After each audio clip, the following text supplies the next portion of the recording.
T'as enfin trouvé l'appartement parfait pour le 1er juillet. Le propriétaire a l'air sympathique, l'endroit y est propre, tout a l'air bien beau. Et là, le propriétaire sort le bail qui a déjà tout rempli d'avance et toi, tu fais juste signer en te disant Ben, de toute façon, c'est le bail standard, y a rien de dangereux là-dedans.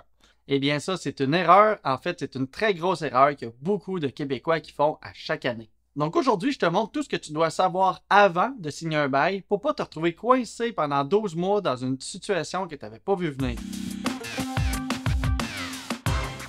Salut tout le monde, ici Rémi. Au moment de publier cette capsule-là, on est en plein dans le renouvellement des bails. En fait, j'en ai celui-là à remplir tout de suite après l'enregistrement. J'en ai un autre même à faire demain. Et je viens de publier une annonce aussi avant l'enregistrement pour un logement qui se libère le 1er juillet. Donc, je vais même en avoir un autre à compléter très rapidement. Bref, on est en plein dans la période de renouvellement de bail. Et ça veut dire bien les choses, autant pour les propriétaires que pour les locataires. Et oui, j'ai déjà fait une capsule sur comment remplir un bail, donc vraiment pour bien aider les propriétaires.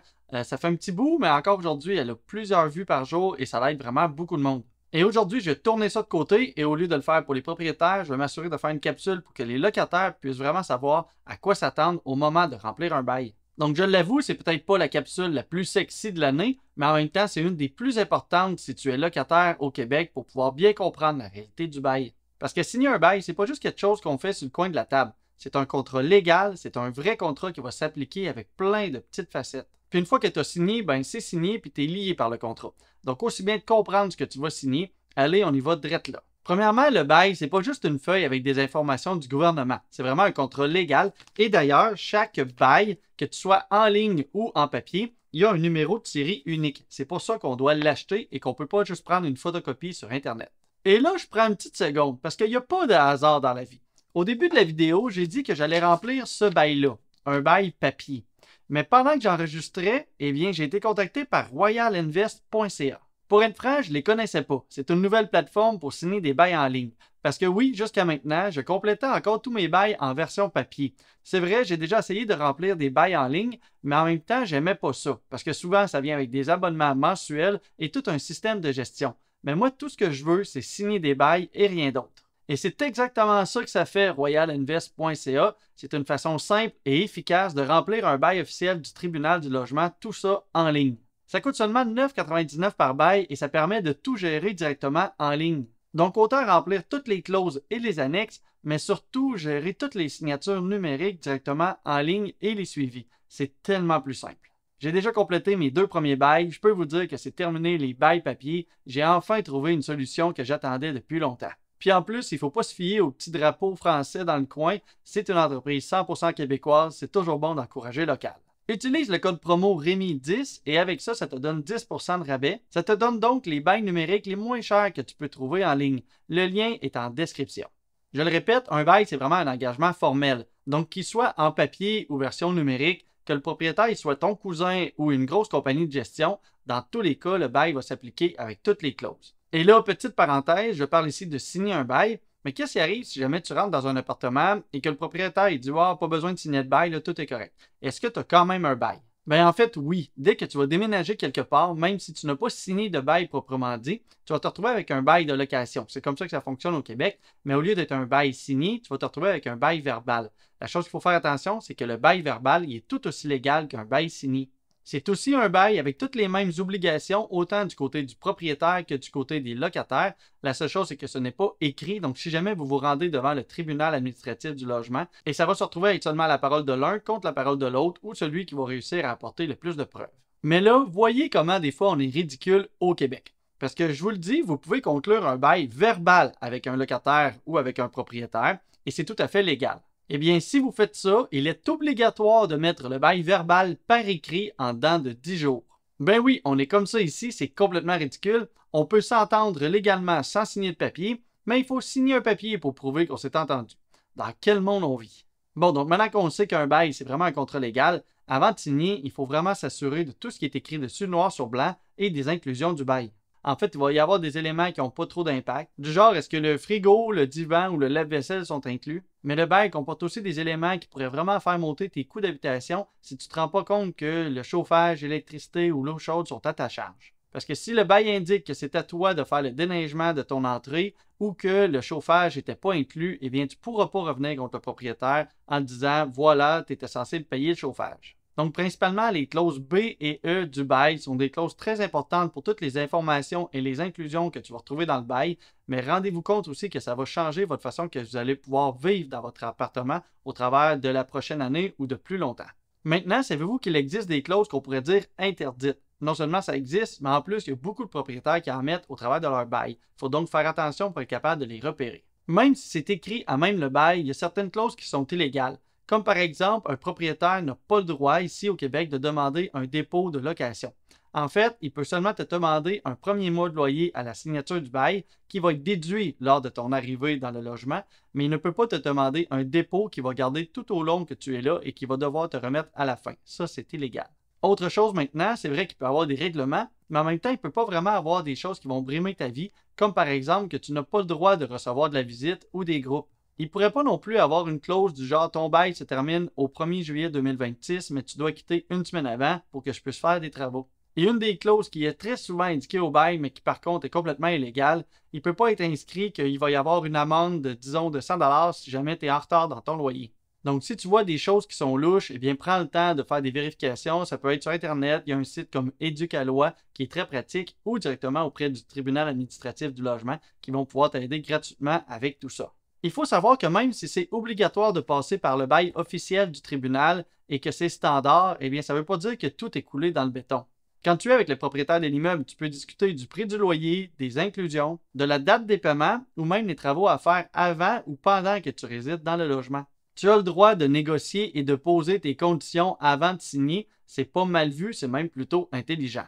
Exemple, tu peux dire oui, j'accepte le prix du logement, mais avant de signer, je veux m'assurer que tu vas refaire la peinture dans le logement avant mon arrivée. Donc, tu le fais écrire noir sur blanc dans la section E du bail. Tu pourrais aussi négocier que tu veux rentrer dans le logement au 1er septembre. Il n'y a aucune loi ou obligation qui fait que tu es obligé d'arriver pour le 1er juillet. Tu pourrais aussi demander un bail de seulement 6 mois ou même un bail de 3 ans, ça se négocie. Bref, tu peux demander tout ce que tu veux et le propriétaire aussi, tant que ça reste une entente entre les deux personnes dans les niveaux légaux que le bail peut accepter. Bon, donc maintenant tout te convient, tu décides de signer. Bravo, tu as maintenant un appartement pour ton prochain déménagement. Il faut savoir maintenant que ce que tu viens de signer, à moins d'avis contraire dans la partie C, eh bien, c'est un bail pour une durée de 1 an. Ce que ça veut dire, c'est que ton bail est valide dès la signature. Il n'y a pas de période de rétractation de 10 jours comme dans certains contrats.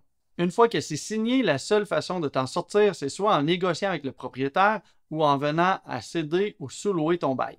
Donc, assure-toi à vraiment être prêt à t'engager pour un minimum d'1 an quand tu signes et aussi garde une version du bail, que ce soit une version papier, une version numérique, mais une vraie version du bail, pas juste une photo un peu floue sur ton cellulaire. Donc là, c'est cool, on est enfin rendu au moment de déménager. On est peut-être le 1er juillet et il y a des camions de déménagement partout, mais avant de rentrer ton stock, il faut s'assurer de prendre des photos. Tu vas prendre des photos de tout, partout, même si c'est déjà très propre. Fais-toi un petit dossier avec des photos qui sont datées, donc que ce soit le mur, les plafonds, les planchers, les électros si c'est inclus, les salles de bain, bref, il faut que tu prennes tout en photo. Pourquoi? Eh bien, c'est tout simple. C'est vrai, il y a quand même des mauvais propriétaires qui vont essayer de faire n'importe quoi pour aller chercher un peu d'argent. Donc, s'il te revient dans 1 an et veut te faire payer pour le trou dans le mur, eh bien, toi, tu vas être capable de prouver qu'il était là au moment où tu es rentré. Bon, fait que voilà, tu es maintenant déménagé dans ton nouveau logement et tout se passe super bien jusqu'à maintenant. Mais là, finalement, la vie, c'est la vie. Et après 8 mois, eh bien, tu perds ta job, tu vas t'en trouver une autre, mais dans une autre ville. Et évidemment, tu vas devoir déménager pour ne pas faire 2 heures de route à chaque fois. Et là, tu te rappelles que tu as signé pour 1 an et ça te stresse bien gros de savoir que tu vas devoir payer 2 appartements en même temps. Mais non, il y a quand même moyen de s'en sortir si tu as vraiment besoin de quitter. Parce que oui, il y a 1001 raisons pourquoi tu pourrais partir avant la fin de ton bail. Oui, peut-être que tu veux déménager, mais peut-être aussi que tu t'es séparé, peut-être que tu as tout simplement acheté une maison, ou peut-être aussi que tu n'en peux plus de ton voisin d'en haut qui joue du drum à 2 heures du matin. Donc, bonne nouvelle, quitter un logement avant la fin du bail, c'est possible, mais il faut quand même s'assurer de le faire de la bonne manière. Parce que juste dire à ton propriétaire que tu t'en vas et que tu vas arrêter de payer, ça c'est pas légal et ça pourrait te revenir contre toi. En vrai, tu te retrouves avec 2 options si tu veux mettre fin au bail avant la date de fin. Tu vas te retrouver à pouvoir sous-louer ton appartement ou à céder ton appartement, et non, ce n'est pas la même chose. Parce que si tu viens qu'à sous-louer ton appartement, eh bien tu es responsable du bail, même si toi-même tu n'habites plus à l'intérieur du logement. C'est toi en tant que locataire qui est quand même responsable si ton sous-locataire il brise quelque chose, il fout le bordel et même que c'est toi qui vas devoir payer à sa place si lui ne paye pas. Donc il faut comprendre qu'une sous-location, c'est utile à peu près dans une seule situation. C'est si jamais tu décides de partir, disons, à l'étranger pendant 4 mois pour faire un stage, eh bien tu vas être capable de faire rentrer un peu d'argent pendant que tu es parti, tout en gardant ton logement pour être capable de revenir dedans quand tu vas revenir après ton stage. Si tu veux faire de la sous-location, c'est ton choix, mais sache que tu ne peux pas juste faire rentrer n'importe qui sans le dire à personne et t'en aller dans un autre pays. Tu dois quand même aviser ton propriétaire par écrit, mais heureusement, pour toi, le locataire, eh bien sache qu'il n'a pas le droit de refuser, à moins d'avoir des raisons valables, comme par exemple s'il n'y a pas les moyens de payer ou s'il y a des jugements devant le tribunal déjà. Mais attention à la sous-location, parce que tu restes quand même le locataire principal, c'est-à-dire que si ton locataire ne paye pas, c'est quand même toi qui vas devoir payer le logement parce que tu en es responsable. L'idéal pour un locataire qui veut quitter son logement pour de bon, eh bien, c'est pas de sous-louer, mais plutôt de céder son bail, et ça transfère toutes les responsabilités au nouveau locataire. En gros, le nouveau locataire va reprendre ton bail tel quel, avec le même prix et les mêmes conditions. C'est donc l'option la plus simple, mais surtout la plus sécuritaire si tu veux vraiment te libérer de ton bail. Chose intéressante, encore une fois, le propriétaire n'a pas le droit de refuser le nouveau locataire, à moins d'avoir des raisons valables. Je termine maintenant avec un dernier sujet où je trouve que les locataires ne prêtent pas assez attention à tout ça. Oui, c'est vrai, évidemment, il faut regarder le prix du loyer, mais souvent on oublie que le prix du loyer, c'est seulement une petite partie dans l'ensemble des frais que tu vas avoir besoin pour te loger. Un logement, c'est rarement juste 1100 $ par mois. En fait, quand tu signes un bail, oui, c'est vrai, il faut que tu te demandes si tu es capable de payer le prix du loyer, mais il faut aussi que tu fasses un vrai calcul. Évidemment, ton coût total va comporter le loyer à 1100 $ par mois, mais tu vas aussi avoir, disons, l'électricité à 150 $ par mois. Tu pourrais aussi avoir ton assurance locataire. Ça, d'ailleurs, le propriétaire ne peut pas officiellement te l'exiger, mais je le recommande à tous, c'est pas très cher. On va mettre 25 $ par mois pour avoir l'assurance locataire et tu vas aussi avoir ton Internet à 60 $. Tu vas aussi avoir des frais de déménagement et là, je vais mettre un tout petit montant, on va dire 800 $ et on va l'amortir sur 12 mois. Donc, on va arriver à peu près à 66 $ par mois. Et on va aussi avoir un montant pour des meubles que tu vas devoir changer ou à réaménager dans les pièces et on va mettre à peu près 500 $ pour l'année. Donc, en réalité, ton logement ne te coûte pas nécessairement 1100 $ par mois. Il va plutôt te coûter autour de 1442 $ dans la réalité. Et ça, c'est quand même à prendre en considération. Et ça, c'est sans toutes les petites choses qui peuvent arriver dans la vie et qui pourraient faire grimper la facture. Donc, avant de signer, fais-toi vraiment un budget complet et demande-toi, est-ce que ça rentre vraiment dans ta situation financière ou tu signes pour le logement seulement parce que tu le trouves très beau?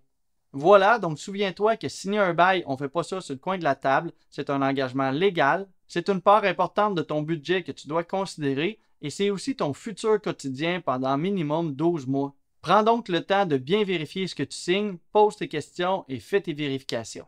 Si tu connais quelqu'un qui s'apprête à signer un bail, partage-lui cette capsule-là, ça serait très apprécié. Et si tu as déjà eu une mauvaise expérience, entre autres à cause d'un bail qui était mal préparé, eh bien écris-le en commentaire, on va peut-être éviter des mauvaises surprises à bien des gens. Merci de ton écoute et surtout bon déménagement.